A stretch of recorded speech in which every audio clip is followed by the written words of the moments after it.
السلام علیکم ورحمۃ اللہ وبرکاتہ۔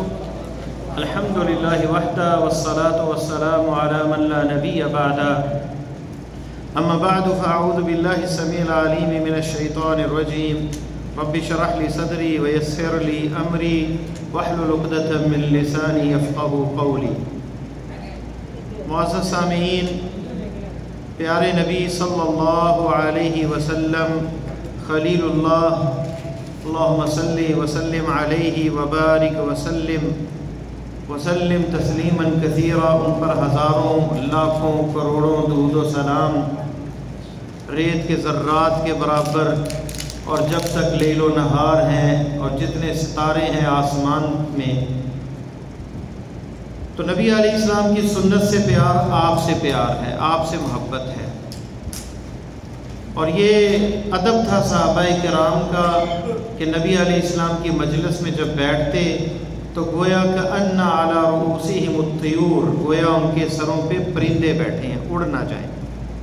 تو یہی ادب ہونا چاہیے جہاں اللہ کے نبی صلی اللہ علیہ وسلم کی سنتوں کا تذکرہ ہو، آپ کی عبادت کا طریقہ، آپ کے کھانے پینے، رہن سہن، شب و روز، لیل و نہار، اور آپ کی سنتوں کا جہاں تذکرہ ہو، کیونکہ آپ کی سنت اور آپ کا طریقہ اللہ کی طرف سے وحی ہے اور عبادت ہے، اور اس پہ اجر ملتا ہے، اور نبی علیہ السلام سے محبت کی یہ دلیل ہے۔ وَمَا آتَاكُمُ الرَّسُولُ فَخُذُوهُ وَمَا نَهَاكُمْ عَنْهُ فَانْتَهُوا، جو رسول دے دے وہ لے لو، اور جس سے روکے اس سے رک جاؤ۔ اور یہ ایمان کا بھی تقاضا ہے محمد رسول اللہ پہ، تصدیقہ فیما اخبر واطاعتہ فیما امر وانتہاء عما عنہ زجر، اور آپ نے جو خبر دی اس کی تصدیق کرنا، آپ کی اطاعت کرنا، جس سے روکیں اس سے رک جانا۔ تو آج کی جو سنتیں ہیں، نیند سے پہلے، قبل النوم، سونے سے پہلے آداب جو ہیں وہ کیا ہے؟ پہلی جو سنت ہے وہ دعا ہے جو کہ صحیح بخاری میں ہے، بسمک اللہم اموت و احیا، اے اللہ تیرے نام کے ساتھ میں مرتا ہوں اور تیرے نام کے ساتھ زندہ ہوتا ہوں۔ بندہ جب رات کو سوتا ہے تو نیند جو ہے یہ موت کی بہن ہے، بلکہ اللہ تعالیٰ رات کو قبض کر لیتے ہیں روحیں، جن کی زندگی باقی ہوتی ہے انہیں چھوڑ دیا جاتا ہے، اور جن کی زندگی ختم ہو چکی ہوتی ہے وہ واپس نہیں آتی روح۔ اور صبح ہم اعلان سنتے ہیں کہ فلاں حاجی صاحب رضائے الہی سے، بلکہ کہنا چاہیے قضائے الہی سے، رضائے الہی نہیں، قضائے الہی سے، اللہ کے فیصلے سے وہ اس دنیا سے رخصت ہو گئے۔ تو اس میں بھی دیکھیں اللہ کے نام کے ساتھ مرنا اور زندہ ہونا، یہ صحیح بخاری میں ہے۔ تو اللہ کے نام پہ بندہ جب سوتا ہے تو اس کی رات بھی برکت والی بن جاتی ہے، اور اس پہ اس کا سونا بھی عبادت بن جاتا ہے۔ دوسری سنت ہے کہ نبی علیہ السلام اپنی دونوں ہتھیلیوں کو اس طرح اکٹھا کرتے، آپس میں جوڑتے، یجمع کفیہ ثم ینفث فیہما، ان میں پھونک مارتے، فیقرأ، کیا پڑھتے؟ قل هو اللہ احد، پوری سورت، قل اعوذ برب الفلق، یہ پوری سورت، اور قل اعوذ برب الناس، یہ پوری سورت۔ ثم يمسح بهما ما استطاع من جسده، يبدأ بهما على رأسه ووجهه وما أقبل من جسده، يفعل ذلك 3 مرات، رواه البخاری۔ آپ ایک دفعہ پڑھ کے پھونک مارتے، پھر پورے چہرے اور سر کو اور سامنے سے اپنے جسم کے اوپر پھیرتے یہ ہاتھ، پھر دوسری دفعہ پڑھتے اور پھر پھونک مارتے، اور پھر اس طرح دم کرتے، 3 دفعہ یہ کرتے۔ یہ عظیم صورتیں جو ہے ان کے بارے میں حدیث میں آیا کہ کوئی بھی پناہ پکڑنے والا جس نے اللہ کی پناہ پکڑی، اس سے بڑی پناہ پکڑنے والی کوئی اور چیز نہیں۔ یعنی اللہ کی پناہ پکڑنے کے لیے سب سے مضبوط کڑی، سب سے مضبوط جو ڈھال ہے جادو کے خلاف، سحر کے خلاف اور نظر بد کے خلاف، وہ یہ 3 صورتیں۔ اس لیے اپنے بچوں کو بھی یہ یاد کروانی چاہیے، اور روز روٹین بنائیں کہ اس پہ عمل کیا جا سکے۔ تیسری سنت ہے آیت الکرسی کا پڑھنا، اللہ لا الہ الا هو الحی القیوم لا تأخذه سنة ولا نوم له ما في السماوات وما في الأرض من ذا الذي يشفع عنده إلا بإذنه يعلم ما بين أيديهم وما خلفهم ولا يحيطون بشيء من علمه إلا بما شاء وسع كرسيه السماوات والأرض ولا يؤوده حفظهما وهو العلی العظیم۔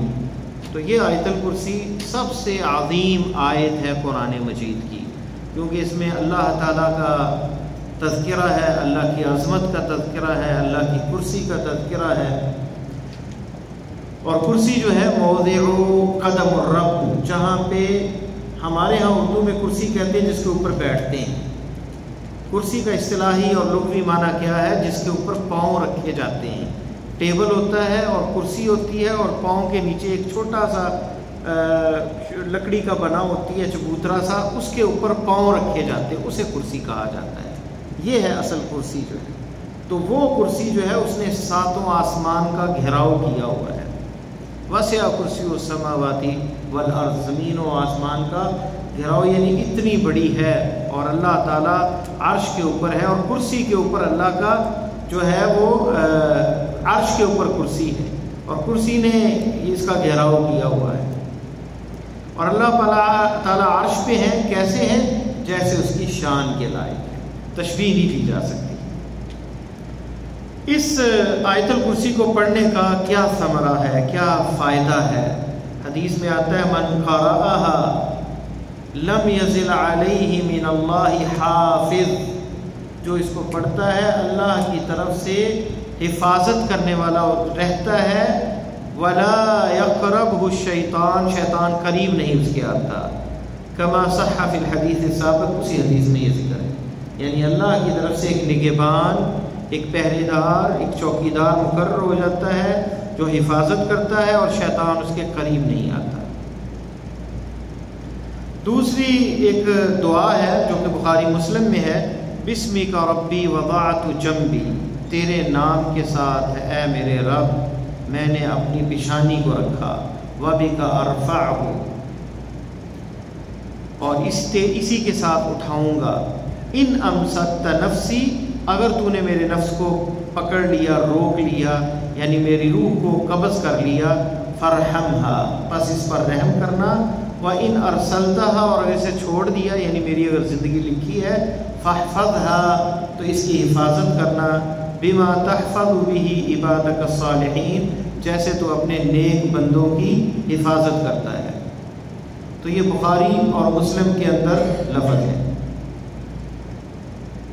پانچویں دعا جو ہے، اللہم انک خلقت نفسی، اے اللہ تو نے میرے نفس کو پیدا کیا، وانت توفاہا، اور تو ہی اس کو لے گا واپس، یعنی موت دے گا، لک مماتھا ومحیاہا، تو ہی اسے مارے گا اور تو ہی اسے زندہ رکھتا ہے، ان احییتہا فاحفظھا، اگر اسے زندہ رکھا تو اس کی حفاظت کرنا، وَإِنْ أَمَتَّهَا، اگر تو اسے موت دے دے اس نفس کو، میری جان کو، فَاغْفِرْ لَهَا، تو اسے معاف کر دینا، اللہم انی اسألک العافیہ، اے اللہ میں تجھ سے عافیت کا سوال کرتا ہوں۔ یہ صحیح مسلم میں ہے۔ چھٹی ایک دعا ہے، اللہم قنی عذابک یوم تبعث عبادک، 3 دفعہ، یہ ابو داؤد ترمذی میں ہے۔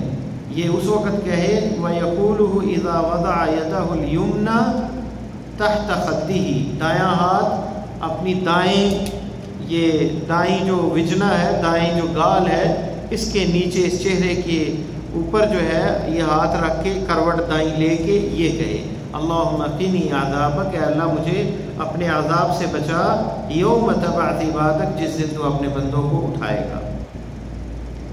7ویں حدیث جو ہے یہ ہے، سبحان اللہ 33 دفعہ، والحمدللہ یہ بھی 33 دفعہ، واللہ اکبر یہ 34 دفعہ، یہ بخاری اور مسلم میں ہے۔ تو یہ دعا بھی ثابت ہے۔ اس دعا کے بارے میں تھوڑی سی تفصیل کی طرف آ جاتے ہیں۔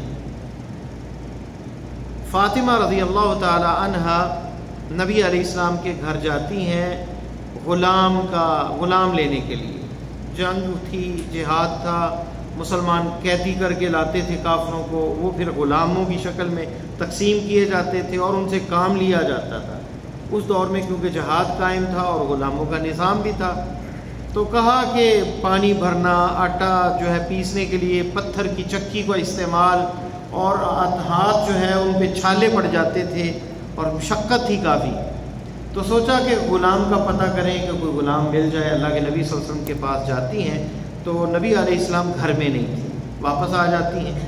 نبی علیہ السلام کو بتایا جاتا ہے کہ فاطمہ سیدۃ اہل الجنہ فاطمہ الزہراء آئی تھی رضی اللہ تعالی عنہ۔ تو فاطمہ رضی اللہ تعالی عنہ کی زیارت کے لیے آپ صلی اللہ علیہ وسلم ان کے گھر جاتے ہیں، دیکھتے ہیں کہ وہ چارپائی پہ بیٹھے ہیں تو ان کے درمیان میں بیٹھ جاتے ہیں، دونوں کے، داماد اور بیٹی کے، اور وہ کھڑے ہو کر استقبال کرتی ہیں باپ کا۔ تو اس میں ادب بھی ہمیں نظر آتا ہے کہ بیٹی کو ملنے باپ جائے تو وہ استقبال کرے، اور نبی علیہ السلام بھی ان کے استقبال کے لیے کھڑے ہوتے تھے اور انہیں اہلاً و سہلاً کہا کرتے تھے۔ تو اس کے بعد جو ہے آپ نے انہیں کہا کہ اے فاطمہ، تمہیں ایک ایسا عمل نہ بتاؤں جو تمہارے لیے غلام سے بہتر ہے۔ غلام کا کیا کام ہے؟ راحت پہنچانا، آپ تھکیں گے نہیں، تھکن آپ کی جو ہے وہ جو محنت آپ نے کی ہے، محنت آپ کو کرنی نہیں پڑے گی، آپ کا جسم نہیں تھکے گا۔ تو فرمایا میں تمہیں ایسا عمل نہ بتا دوں جو غلام سے زیادہ اچھا ہے۔ تو کہا کیوں نہیں، یہ آپ لوگوں کے لیے بڑا اہم ہے یہ وظیفہ، کیونکہ آپ لوگ محنت کرتے ہیں، یہاں پہ تھک جاتے ہیں۔ تو جو جتنی محنت کرنے والا ہے اگر وہ اس وظیفے کو پہ عمل کرے گا، صبح اٹھے گا تو اس کی ساری تھکن دور ہوگی، تھکن ختم ہو چکی ہوگی، وہ دردیں اور تھکاوٹ ساری دور۔ کیا وظیفہ ہے؟ سبحان اللہ 33 دفعہ، الحمدللہ 33 دفعہ، اور اللہ اکبر 34 دفعہ۔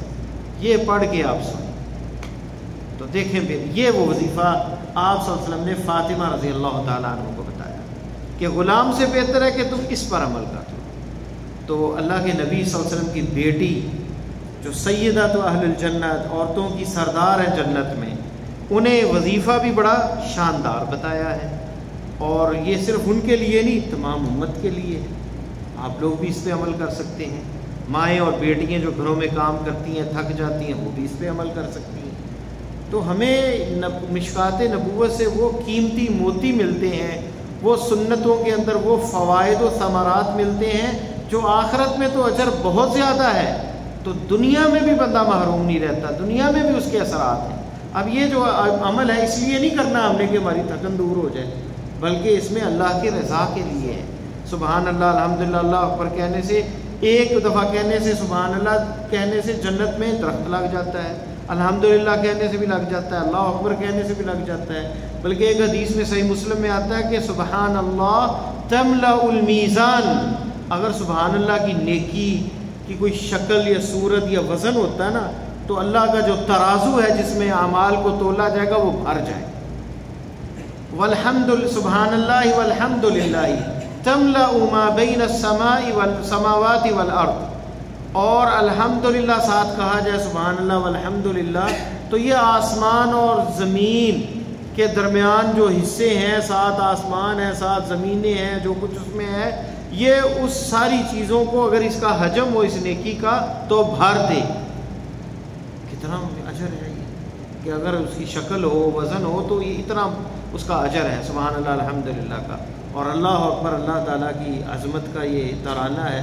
تو یہ اجر آخرت میں ہے، اور بندہ کوئی بھی عمل کرتا ہے اس کی نیت خالصتاً اللہ کی رضا کے لیے، چاہے استغفار کر رہا ہے، اللہ سے معافی مانگ رہا ہے، تسبیح پڑھ رہا ہے، دنیا اس سے مراد نہ ہو، دنیا مل جائے گی اس کے تابع۔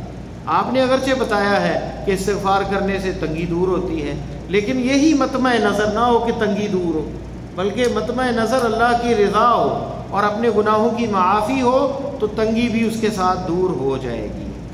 جس کے پاس نرینہ اولاد نہیں، اولاد بھی مل جائے گی، مالی کمی ہے تو مالی کمی بھی دور ہو جائے گی استغفار کثرت سے پڑھنے سے۔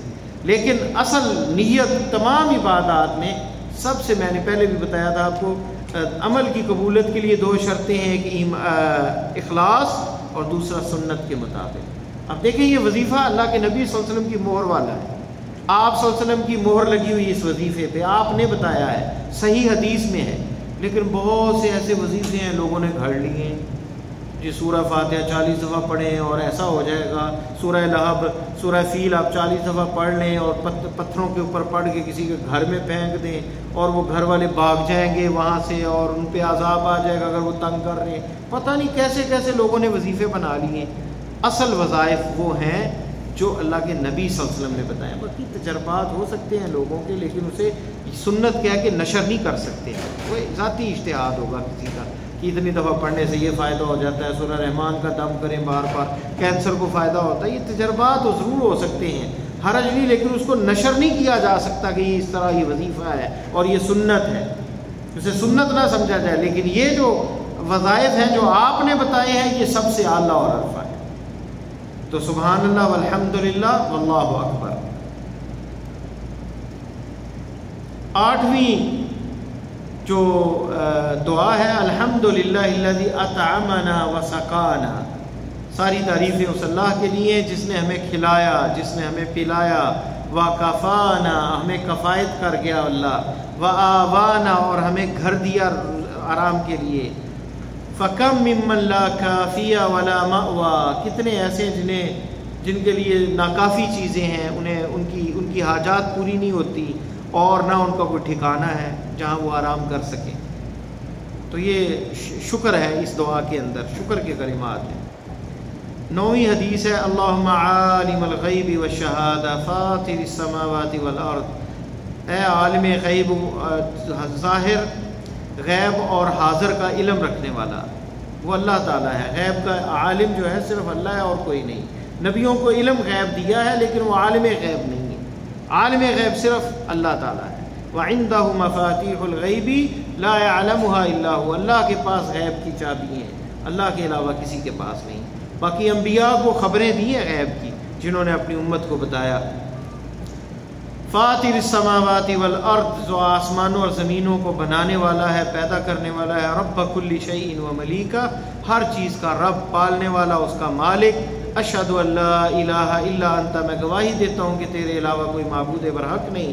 اعوذ بک من شر نفسی، اے اللہ میں تیری پناہ میں آتا ہوں اپنے نفس کے شر سے، کیونکہ نفس جو انسان کا ہے یہ برائی کی طرف لے کے جاتا ہے۔ ان النفس لامارۃ بالسوء، یہ برائی کا حکم دیتا ہے انسان کو۔ تو اللہ کی پناہ میں آئے، پناہ کا سوال ہے، اللہ میں تیری پناہ میں آتا ہوں اپنے نفس کے شر سے۔ ومن شر شیطان و شرکہ، اور میں شیطان کے شر سے اور اس کی چال بازیوں سے تیری پناہ میں آتا ہوں۔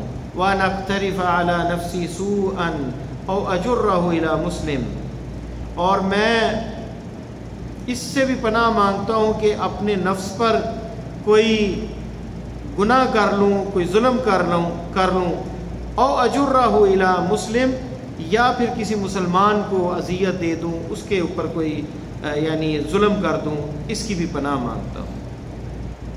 یعنی ہر برائی کی جو اپنے نفس پہ میرے آئے یا کسی اور مسلم کی طرف میں سبب بنوں، اس سے بھی پناہ مانگتا ہوں کہ نہ تو میں اپنے آپ پر ظلم کروں، نہ نقصان اپنے لیے نقصان دہ چیز کا استعمال کروں یا نقصان کا متحمل ہوں، اور نہ ہی کسی مسلمان کو نقصان دوں اور کوئی شریر یا کوئی بری چیز اسے پہنچاؤں یا اذیت دوں۔ یہ ابو داؤد اور ترمذی میں روایت ہے۔ بخاری اور مسلم میں ایک اور حدیث ہے اللہم اسلمت نفسی، یہ سارے دیکھ لیں اس میں کیا ہے، اللہم ربی، اللہ سے مخاطب، سب دعاؤں کے اندر توحید ہے۔ کوئی واسطہ ہے بی بی فاطمہ کے صدقے، حسین کی نظر و نیاز، یا پھر فلاں کے واسطے، یا رسول اللہ کے صدقے، کوئی کسی ایک دعا میں بھی ہے واسطہ؟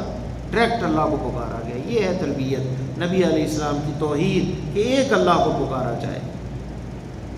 ہاں آداب میں سے ہے کہ درود پڑھا جائے نبی علیہ السلام پہ، لیکن یہ کہ واسطہ کوئی کسی کا نہیں ہے، صرف اللہ کو ڈائریکٹ پکارا جائے۔ اللہم اسلمت نفسی، اے اللہ میں نے اپنے نفس کو تیرے سپرد کیا، اسلمت نفسی الیک، تیری طرف سپرد کیا اپنے نفس کو، وفوضت امری الیک، اپنے معاملات تیرے سپرد کیے، ووجہت وجہی الیک، تیری طرف چہرہ منہ پھیرا، والجأت ظہری الیک، تیرے ساتھ ٹیک لگائی، تجھ پر اعتماد کیا، رغبتاً و رہبتاً، تیری طرف رغبت بھی کرتے ہوئے اور ڈرتے بھی ہوئے تجھ سے، الیک لا ملجا ولا منجا الا الیک، نہ ہی کوئی ایسا آسرا ہے جہاں بندہ پناہ لے سکے تیرے علاوہ، نہ ہی کوئی نجات والی جگہ ہے تیرے علاوہ، مگر تو ہی نجات دہندہ ہے، تیرے ساتھ ہی نجات ہے، اور تو ہی مأویٰ ہے، تو ہی وہ ٹھکانہ ہے جہاں پہ ہم پناہ مانگ سکتے ہیں۔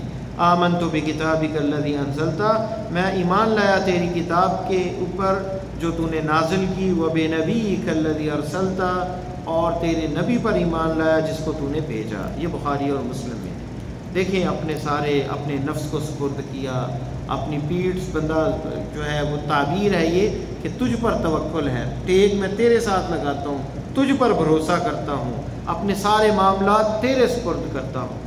بندہ ڈھونڈتا پھرتا ہے سفارشیں، فلاں بندے کا واسطہ، فلاں کا، رب کو پکاریں۔ ان دعاؤں کے اندر ہمیں توحید سکھائی گئی ہے کہ رب سے رشتہ مضبوط کریں، سارے معاملات میں اپنے معاملات رب کے سپرد کریں اور اسی سے مانگیں اور اسی کے اوپر بھروسہ کریں۔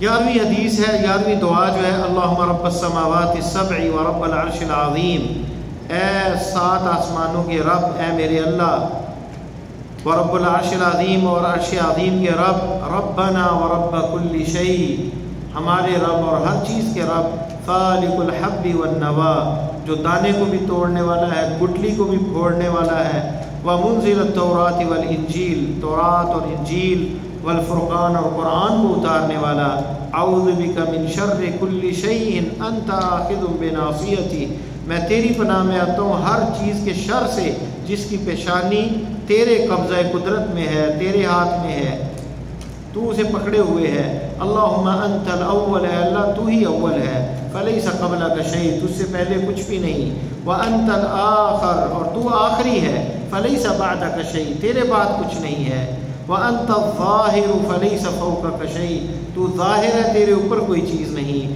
وانت الباطن فلیس دونک شیء، اور تو باطن ہے، تیرے علاوہ کوئی اور چیز نہیں، یعنی تو ظاہر کا علم بھی رکھتا ہے، باطن کا بھی، دلوں کے بھیدوں کو بھی جانتا ہے، اور جو زمین کے اندر ہے، جو غاروں کے اندر ہے، پہاڑوں کے اندر ہے، زمین کے خزانوں کے اندر ہے، ہر چیز کو باطن کا بھی علم ہے اور ظاہر کا بھی علم تیرے پاس ہے، تجھ سے کوئی چیز پوشیدہ نہیں، چھپی ہوئی نہیں۔ اقضی عنا الدین، ہم سے قرض دور کر دے، واغنینا من الفقر، اور فقر و فاقہ سے، تنگی سے ہمیں غنی کر دے۔ تو یہ وہ دعا ہے جو قرض جس کے اوپر ہے وہ بھی پڑھ سکتا ہے، اس کا بھی یہ علاج ہے۔ اللہم رب السماوات السبع ورب العرش العظیم، ربنا ورب كل شيء، فالق الحب والنوى، ومنزل التوراة والانجیل والفرقان، اعوذ بك من شر كل شيء انت آخذ بناصيته، اللهم انت الاول فليس قبلك شيء، وانت الاخر فليس قبلك شيء، انت الاول فليس قبلك شيء، وانت الاخر فليس بعدك شيء، وانت الظاهر فليس فوقك شيء، وانت الباطن فليس دونك شيء، اقض عنا الدين واغننا من الفقر، رواہ مسلم۔ 12ویں سنت کیا ہے؟ سوتے وقت یہ اس میں دعائیں تھیں۔ اب اس میں جو ہے سورہ بقرہ کی آخری 2 آیتیں، آمن رسول بما انزل الیہ من ربہ والمؤمنون الی آخر، یہ 2 آیتیں ہیں۔ من قرأ بہما فی لیلۃ کفتاہ، جو یہ رات کو پڑھ لے یہ 2 آیتیں اس کو کافی ہو جاتی ہیں۔ اس میں 9 اقوال ہیں اہل علم کے، حافظ ابن حجر نے فتح الباری میں ذکر کیے کہ وہ کفایت کس سے کر جاتی ہیں 2 آیتیں۔ جادو نہیں ہوگا، شیطان نقصان نہیں پہنچائے گا، کوئی جن نقصان نہیں پہنچائے گا، کوئی موذی جانور نقصان نہیں پہنچائے گا، چور کوئی چوری نہیں کر سکے گا، نقصان نہیں پہنچائے گا، کوئی انسان نقصان نہیں پہنچائے گا، اور تہجد کی نماز کے لیے یہ کفایت کر جائے گی۔ تو یہ اتنے اقوال ہیں، اور پھر اخیر میں کہتے ہیں اور یہ کلمہ جو ہے کفاتا، اس کے لیے کافی ہے، ہر چیز سے کافی، جو بندہ تصور کرے یہ چیز نقصان ہو جائے گا، ایسا ہو جائے گا، ہر چیز سے کفایت کر جائے گا۔ تو کتنی عظیم یہ آیات ہیں، اور یہ جتنی دعائیں ہیں، اذکار ہیں، ان کو معنی کے ساتھ، ترجمے کے ساتھ، فہم کے ساتھ پڑھے تو پھر زیادہ فائدہ ہوتا ہے۔ کیونکہ اس میں صرف یہ منتر نہیں، ہماری تربیت بھی کرتی ہیں دعائیں، ہمارا تعلق اللہ سے مضبوط کرتی ہیں۔ اب یہ دعا جو ہے اس میں ایمان کا ذکر ہے، اس میں اللہ سے دعا ہے کہ اللہ ہمیں مکلف نہ کر اس چیز کا جس کی ہمیں طاقت نہیں، ہمیں ہمارے گناہ معاف فرما، ہم پر رحم فرما۔ تو یہ دعائیں ہماری تربیت کرتی ہیں، یہ بخاری اور مسلم میں ہے۔ تو اختلف العلماء فی معنی کفتا، اس میں علماء کا اختلاف ہے کہ کفتا سے کیا مراد ہے، کہ کافی ہو جاتی ہیں، کیا قیام اللیل یعنی تہجد سے کفایت کرتی ہیں۔ وکیل کفتاہ من کل سے، اور یہ کہا گیا ہر برائی سے یہ کافی ہو جاتی ہے، اور ہر برائی، ہر مکروہ اور ہر شر سے۔ اور مراد یہ بھی ہو سکتی ہے، امام نووی کہتے ہیں کہ دونوں ہی مراد ہیں، تہجد کے لیے بھی کافی ہو گئی اور ہر برائی سے بھی بچا دی ہے۔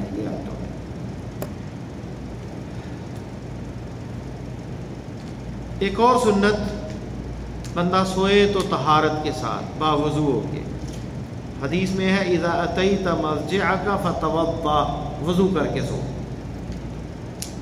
ایک اور سنت النوم علی شق الایمن، دائیں کروٹ سونا، دائیں طرف۔ دل ہوتا ہے بائیں جانب، بندہ جب دل بائیں جانب کروٹ لے کے سوئے گا تو بوجھ اس کے اوپر آئے گا، اور کہتے ہیں کہ بندہ جو ہے وہ صحت والی حالت نہیں ہے۔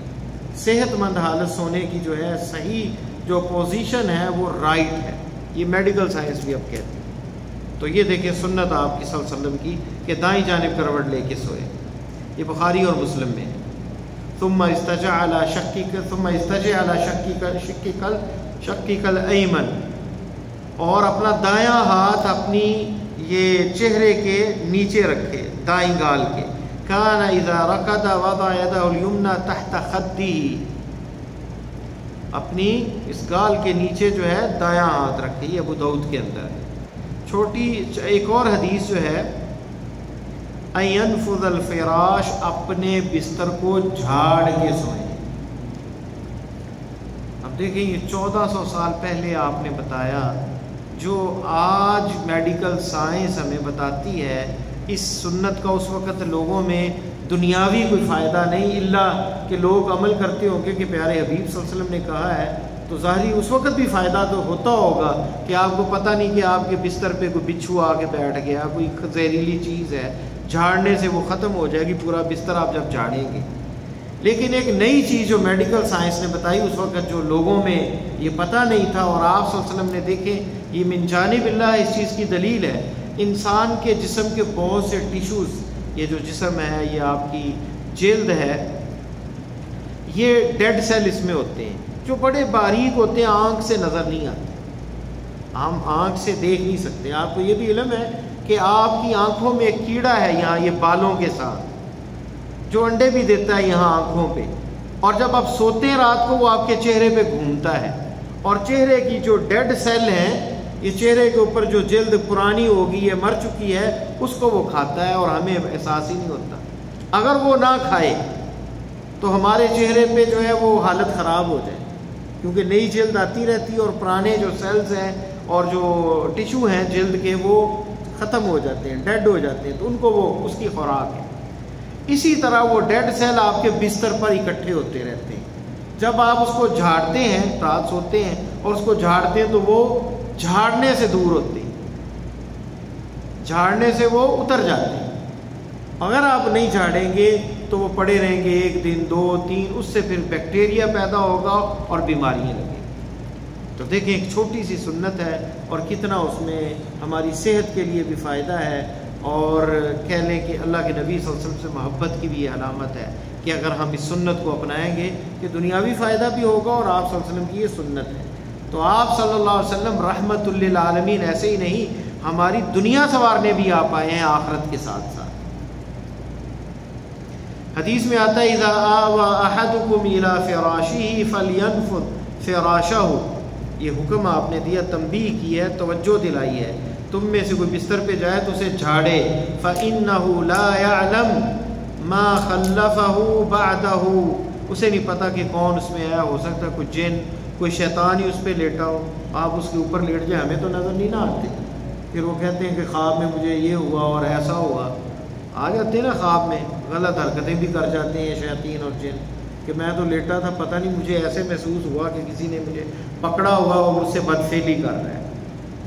یہ بہت سے لوگ بتاتے ہیں ہوتا ہے اس طرح۔ کیوں ہوتا ہے کہ ہم یہ دعائیں نہیں پڑھتے اور یہ چیزیں نہیں پڑھتے، تو جھاڑے سنت پہ عمل کرتے ہو۔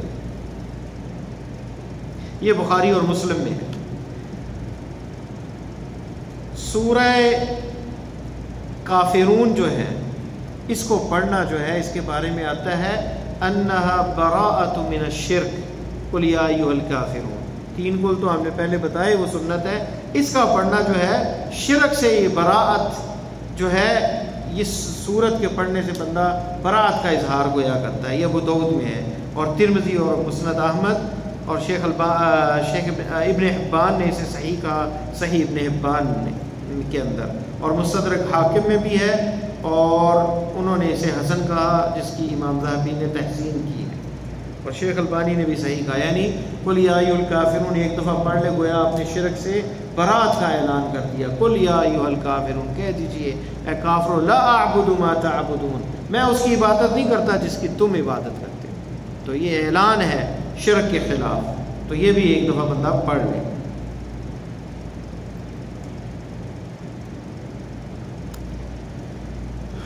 تو جب بندہ سوتے وقت یہ جو ہے اس پہ عمل کر لے، جب نیند نہ آئے تو بندہ ذکر وغیرہ شروع کر دے، تو یہ تجربہ ہے۔ آپ ذکر وغیرہ کریں گے بڑی جلدی نیند آ جائے گی۔ آپ موبائل لگا لیں گے کوئی چیز تو آپ کو نیند نہیں آئے گی، وہ آپ شیطانی کام ہے، وہ تو کہے گا دیکھو اور دیکھو اور پھر شیطانی چرخہ ایسا ہے کہ جو آپ ہلکا سا کوئی دیکھا تو اور گند، اس سے بھی بڑا گند آ جائے گا۔ اس گند کو ایسے تھوڑی دیر دیکھیں، شیطان آ جاتا ہے اور بڑا گند آ جائے گا۔ یہ اس طریقے سے انہوں نے سوشل میڈیا کو تیار کیا ہے۔ اگر آپ تقریریں یقین جانے سنتے ہیں نا تو مولویوں کی تقریریں آئیں گی، تلاوتیں سنتے ہیں تو تلاوتیں آئیں گی، آپ اگر بری چیزیں دیکھتے ہیں تو برائی آنے لگ جائے گی۔ انہوں نے اس طریقے سے اس کو سیٹنگ کی ہوئی ہے کہ یہ بندہ یہ پسند کرتا ہے تو وہی اسی طرح کے جو چیزیں وہ آنے لگ جاتی ہیں۔ تو لیکن نیند آپ کی اڑ جائے گی، لیکن آپ اس کو رکھیں اور ذکر شروع کر دیں، سبحان اللہ، الحمدللہ، اللہ اکبر، سبحان اللہ، اللہم صلی علی، دیکھیں آپ بہت جلدی نیند آ جائے گی۔ کیونکہ شیطان تو نہیں نہ چاہتا کہ آپ اللہ کا ذکر زیادہ کریں، وہ سلا دے گا کہ اس کو سلاؤ، یہ تو نیکیاں کما گیا، یہ تو خزانے کما گیا۔ تو ان سنتوں کو تطبیق پہ عمل کرنے سے 100 صدقے کا ثواب ملتا ہے، کیونکہ ہر تسبیح جو ہے وہ صدقہ ہے، ہر تکبیر ایک صدقہ ہے، ہر الحمدللہ کہنا، لا الہ الا اللہ کہنا صدقہ۔ جب ہم سبحان اللہ، الحمدللہ، اللہ اکبر کہتے ہیں، یہ 100 تسبیحیں، 33 اور 34 کتنی ہو جاتی ہیں؟ 100۔ تو 100 صدقے کا ثواب،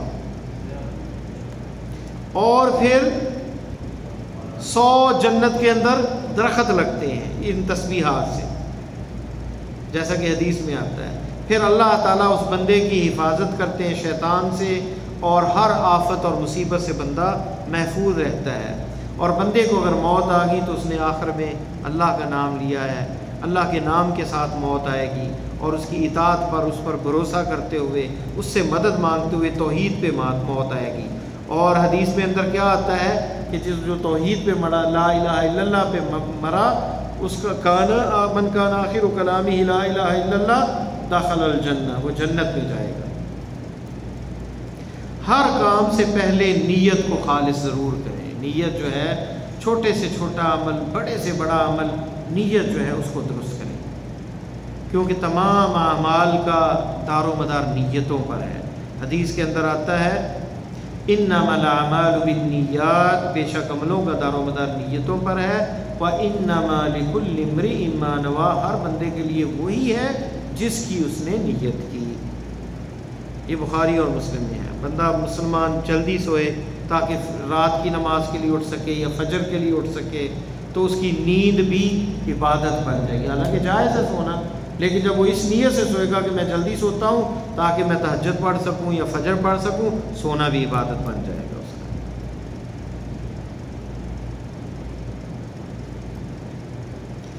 اسی طرح بندہ مسجد میں مثلا جاتا ہے، پیدل جائے اپنے پاؤں پہ چل کر، تو یہ عبادت ہے۔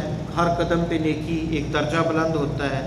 اور اس وقت کو اللہ کے ذکر کے ساتھ بھی بندہ ذکر کرتے ہوئے جا سکتا ہے مسجد میں، قرآن پڑھتے ہوئے جا سکتا ہے، تو اس وقت سے ڈبل فائدہ، ایک تو وہ ہر قدم پہ نیکی، ساتھ جو وقت ملے گا وہ بھی عبادت۔ اسی طرح بندہ کسی کی شادی میں دعوت میں جاتا ہے اور یہ نیت کرتا ہے کہ اللہ کے نبی صلی اللہ علیہ وسلم نے کہا کہ ایک مسلمان دعوت دے تو اس کی دعوت کو قبول کرو، تو اس کا دعوت کھانا بھی عبادت بن جائے گا، یہ نیت کے ساتھ ہے، کیونکہ ولیمہ عبادت ہے۔